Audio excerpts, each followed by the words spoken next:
Urban FM 104.5. Urban FM 104.5. Sur les 104.5 Urban FM, la station urbaine avec René Rude. René Rude, on parle d'attitude, hein?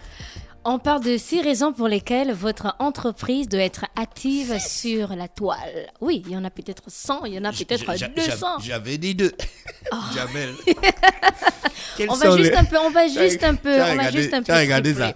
Quels sont les 5 points de votre politique? Il dit 5. Quoi? Moi, j'avais dit 2. J'ai pas fait politique, les gars. Non, il allait dans la vue.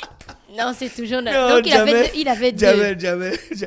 Il se présente aux élections, oui. Hein, mais il dit, je n'ai pas fait politique. Donc, on lui demande, quels sont les 5 points de votre stratégie politique? Le gars, il dit, qui, moi? Moi, je n'ai pas dit 5. J'avais dit 2. Je n'ai pas fait politique, les gars. Non. Oh, Jamel, non, il peut tuer quelqu'un, le gars, là. Ah oui, mais moi, je l'aime bien. Ouais, il est marrant.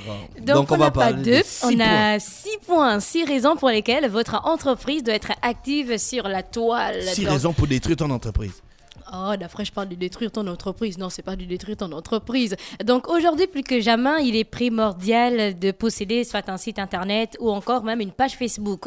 Que ce soit simplement pour être en contact avec des clients ou encore pour agrandir même sa clientèle. Donc, une page web ou encore une page Facebook, c'est un des meilleurs outils pour atteindre vos objectifs. Donc, contrairement aux autres médias, le web, il est accessible. Il est accessible vraiment partout, à n'importe quelle heure. Donc, la première raison, donc on va d'abord énumérer.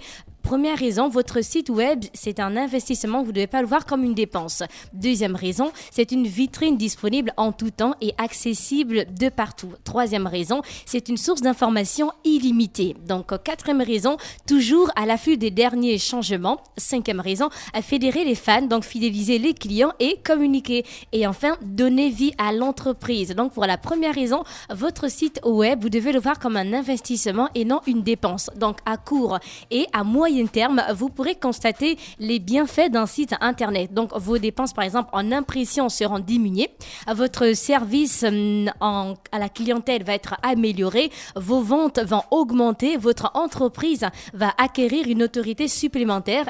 Il y a beaucoup d'autres raisons. Et le web, c'est un mode sans frontières, on va dire un monde sans frontières qui est accessible en tout temps. Donc, votre site Internet ne sera jamais fermé, contrairement à votre boutique. Donc, en présentiel, vous devez fermer, vous devez ouvrir peut-être à 7h et fermer à 23h, contrairement au site web. Donc là, maintenant, on aura la possibilité de le visiter même à 2h, même à 3h, ça dépend. Deuxième raison, c'est une vitrine disponible en tout temps et accessible de partout. Ce qui est formidable sur le web, c'est que c'est accessible en tout temps et partout. Donc, votre clientèle peut donc consulter votre site Internet et trouver l'information par rapport aux produits ou encore aux services qui l'intéressent. Et ce, jour et nuit. Donc, par le fait même, l'internaute peut naviguer sur votre page web pour répondre à des questions. Je pense que si tu vas, par exemple, sur certaines pages Facebook et que tu cliques, il y a déjà des questions que la page, en fait, va poser et on a déjà des réponses. Par rapport à la boutique, par exemple, en présentiel, où tu n'auras peut-être pas la possibilité d'avoir l'information après une certaine heure. Donc,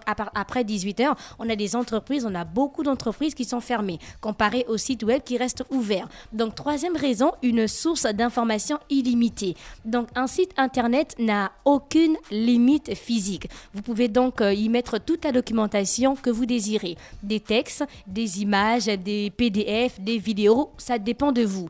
Donc, une page web peut alors devenir là une source d'information qui est très importante concernant tout ce qui touche vos produits et services pour vos clients. Donc, si vous désirez même, vous pouvez même intégrer à votre site Internet une boutique virtuelle permettant d'acheter directement en ligne.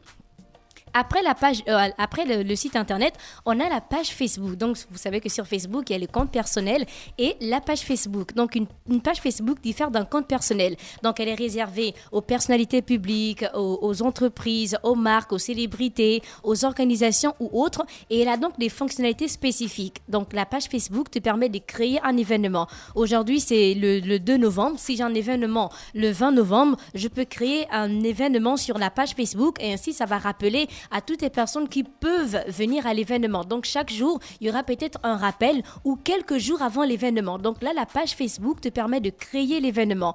Et aussi, la page Facebook fait figurer des avis clients. On a sur beaucoup de pages Facebook des avis qui peuvent inciter d'autres personnes à venir vers l'entreprise directement. C'est vrai qu'il y a des mauvais avis, il y a des bons avis, mais moi, si je vais par exemple consommer dans un restaurant ou si je vais dans l'entreprise peut-être de Dafresh et que j'ai été bien reçu, je peux mettre l'avis sur la page et ça va inciter d'autres personnes à aller communiquer peut-être avec lui. Donc, la page Facebook permet aussi de publier des offres d'emploi. On a beaucoup d'entreprises qui fonctionnent comme ça. Donc, dès qu'il y a une offre d'emploi, donc au lieu de mettre la note d'information parfois sur un autre média ou encore le quotidien ou de mettre l'information seulement à l'entreprise directement, elles vont publier sur la page. Et si moi je suis connectée et que je vois la note d'information concernant des offres d'emploi, je peux partager en fait à d'autres utilisateurs de Facebook. Et ça fait aussi une publicité. Et la page Facebook permet aussi aux clients potentiels de contacter l'entreprise. On a beaucoup de pages Facebook qui sont des entreprises qui sont beaucoup sur la page Facebook, qui sont très actives. Et donc, quand tu poses une question, tu as directement la personne qui te conduit en inbox et là, vous pourrez échanger. Donc, parfois, tu n'as pas besoin d'aller directement à l'entreprise, même en présentiel, pour avoir certaines réponses. Donc, une page Facebook est aussi facile à trouver et elle peut être suggérée à des utilisateurs qui aiment les pages similaires. Donc, cela vous fait la publicité et gratuitement. Donc, si quelqu'un a l'habitude de liker les pages, par exemple, de décoration, donc Facebook va suggérer aussi d'autres pages de décoration. Et c'est de même aussi pour certaines entreprises. Donc, quatrième raison, toujours à l'afflux des derniers changements. Donc, à l'aide de votre site web ou encore de votre page Facebook, vous pouvez informer vos clients actuels des derniers développements de votre entreprise, que ce soit le lancement d'un nouveau produit, un achat majeur ou encore les promotions. Donc aujourd'hui, tu n'as pas besoin de prendre un taxi pour aller à l'entreprise pour savoir s'il y a une promotion ou pas. Donc on a beaucoup d'entreprises qui font directement des affiches et mettent ça sur la page. Donc je peux consulter la page de X ou bien encore la page de Y pour savoir si je suis abonné, bien sûr aussi, pour savoir s'il y a des promotions. Et ça, c'est vraiment important pour les entreprises.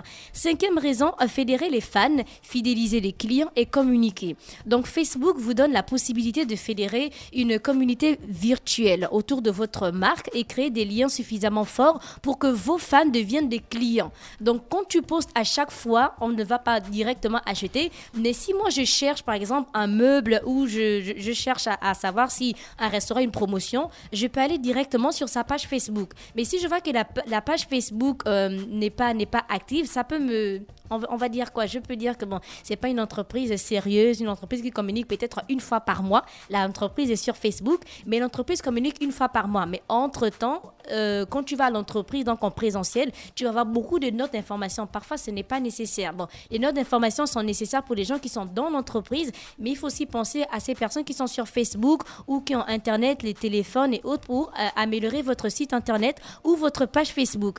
Et il faut donner aussi une vie à l'entreprise. Donc, la page Facebook donne vie à l'entreprise. Donc, la présence même de l'entreprise sur la toile ne suffit pas. Il faut qu'elle puisse apporter quelque chose aux internautes, notamment à ses consommateurs. Et pour ça, l'administrateur de la page doit savoir partager son enthousiasme aux fans de la page.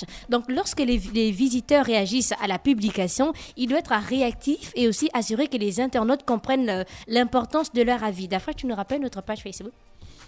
Notre page Facebook. C'est Urban FM 104.5. Je te jure que je savais que tu allais dire notre page Facebook. Donc, à chaque fois qu'on reçoit les invités à l'émission Le Dafresh Morning ou autre, on republie en fait sur la page Facebook. Donc, quelqu'un qui n'a pas suivi l'émission peut voir que il y a telle entreprise qui est là, Urban FM. Du coup, il y aura forcément une vidéo sur la page. Et il y aura carrément une suite logique. Donc, j'ai vu Jean-Paul aller communiquer dans Le Dafresh Morning. J'ai vu la publication sur la page Facebook de la radio. Et du coup, j'aurais envie de suivre l'interview, ce qui va me ramener directement sur le site, sur la chaîne YouTube de la radio pour suivre l'interview. Et tu vois que là, directement, il y a une chaîne. Mais si la page n'a pas de site internet, si la page n'a pas de Facebook, c'est un peu limité. Et je pense qu'on doit essayer de revoir ça parce qu'on a beaucoup d'entreprises qui sont sur Internet, mais dans la dernière publication date de 2016, de 2017, de 2018. Peut-être elles ne sont pas intéressées. Qui ne sont pas Peut-être que ces entreprises ne sont pas intéressées. Non, on n'a pas dit que c'était obligatoire, mais c'est nécessaire en fait, la fraîche. Vous n'allez pas être sur Facebook par exemple et publier peut-être une fois par mois en fait. C'est comme si l'entreprise n'avait pas assez de contenu et ça c'est pas vraiment important. Il y a des sites qui n'ont pas, par exemple, le site internet ou encore moi il y a des gens qui sont sur le terrain qui disent à chaque fois oui mais il y a telle entreprise qui recrute. Si moi je n'ai pas le temps d'aller forcément à l'entreprise même parce que je ne sais peut-être pas où elle est située, je peux me baser sur le site internet pour savoir s'il y a des offres d'emploi. Je peux me baser sur la page Facebook pour savoir si l'entreprise a publié en fait. C'est vrai qu'il y a des entreprises qui peuvent se dire que bon, nous on a choisi de communiquer sur Twitter ou encore sur Instagram, mais ces entreprises sont présentes sur Facebook. Mais les entreprises qui sont présentes et qui publient beaucoup ont un certain lien avec les utilisateurs parce qu'un utilisateur peut être ton potentiel client. Et c'était tout pour aujourd'hui. Donc les raisons pour lesquelles votre entreprise doit être active sur la toile. Merci René Ruth avec nous ce matin sur les 104.5 Urban FM, la station urbaine dans Fresh Morning. Urban FM 104.5.